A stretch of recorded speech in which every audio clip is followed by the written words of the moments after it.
Hey guys, how's it going? This is a quick review video of the Shure SE846s, and I'm going to be comparing them to the Westone 60s I have, W60s. So I got this cable to go with it because it's shorter. The one comes with it originally is pretty long.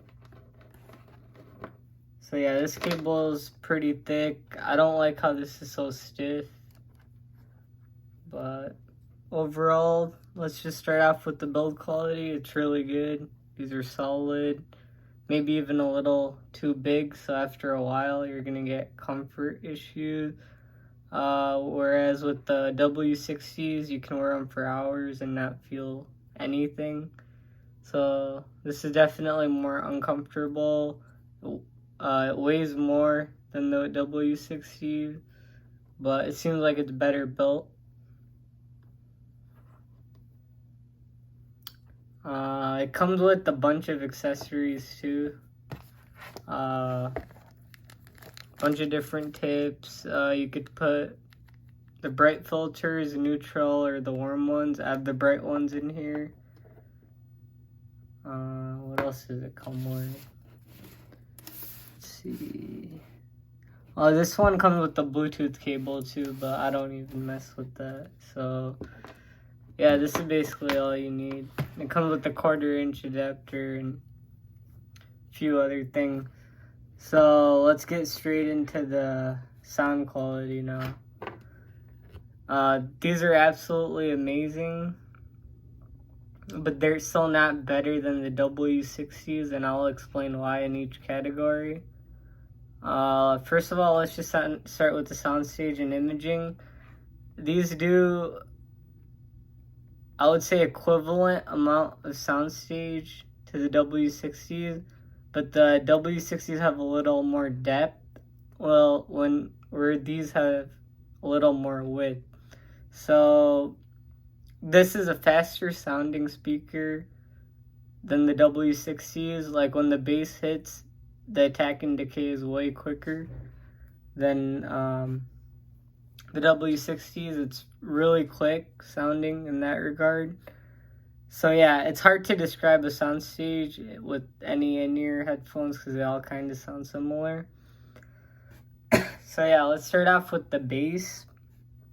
The bass on this is absolutely insane. If your music has a lot of bass, it's gonna dig deep, and it won't be like up front. It'll be like in the background, but you're gonna hear like a deep rumble. I would say the bass on the W60s is a little better because it just has more definition. Maybe not as much sub bass, but when you're talking about sheer definition, I think the W60s are a little better with the definition.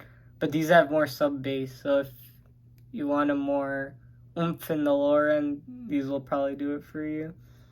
And then onto the mid-range. So this is where I think this is why this IEM is really popular, because nothing can really compete against it. I've heard the HD600s, the open back ones, I think those are absolutely overrated. They have a bass roll-off, a treble roll-off. I don't know why people like them a lot, but these sound way better than the HD600. Basically better than most IEMs I've heard. But the mid-range that we were talking about, these absolutely crush it. Like, nothing can touch it. So, like, when a singer is singing, if the upper mid-range, a lot of IEMs, headphones, whatever you want to call them, every single one you listen to will have a slight bit of, not even, like, graininess, but, like, it almost sounds artificial. Because if there's, like, let's say there's an intense vocal session where someone's singing, when they're like singing in a certain pitch, this won't ever sound like the singer's screaming. It's just like pure vocals coming at you. And in comparison to the W60s, they have really good mids too, but this one, it has just more finesse. Like, it's never out of hand. It's so controlled. Like, the mid-range is absolutely controlled. never gets out of hand. It's a little up front, the lower mids and the mid-range in general. It's forward sounding, but it's never out of control. Like, the mids are absolutely amazing. Like, I don't know how they did it, but Shure's known for that. And the mids is basically one of the main reasons why I own one of these, because it's just one of the best I've ever heard. It's very linear in that range. It's just very clear. Like, I don't know, it just sounds really unique. You would have to listen to it, but it just steals this show. The mid-range just steals this show, absolutely. Onto the treble. I think this is where the SE846 is a little disappointing, because the treble sounds the same sometimes in every song. It doesn't have like for example, the W60 is the treble. It extends very well without sounding harsh. This doesn't extend as far. Like, it sounds a little muffled. I wouldn't say muffled, but it just sounds a little more relaxed up there. But yeah, the Westone W60s is definitely better at the treble. Way more cleaner and clearer. So yeah, these are definitely one of the best IEMs I have. I think the W60s are still better by like, I would say 10%, 15%, because they have better treble, a little more upper mid-range, but these do the upper mid-range clearer. And overall, the instruments are going to sound better on the Westones in these. You just have more air, vocals have more air, the instruments have more that crispiness, that high frequency crispiness, or whatever you call it. But the W60 is never fatiguing, whereas this could be a little bit, depending on the type of music you're listening to. So yeah, hopefully this review helps with picking between one or the other. But I highly recommend these.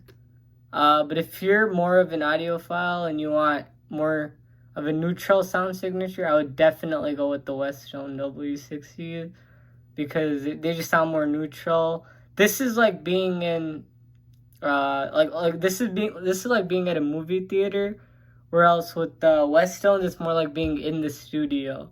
Like, it sounds more referent, where this sounds a little more fun, but this is so technically capable. So yeah, both are really good. If you haven't checked out my W60 video, you can go ahead and check that one out and see what you like. But yeah, overall really good, and hope you guys enjoyed the video.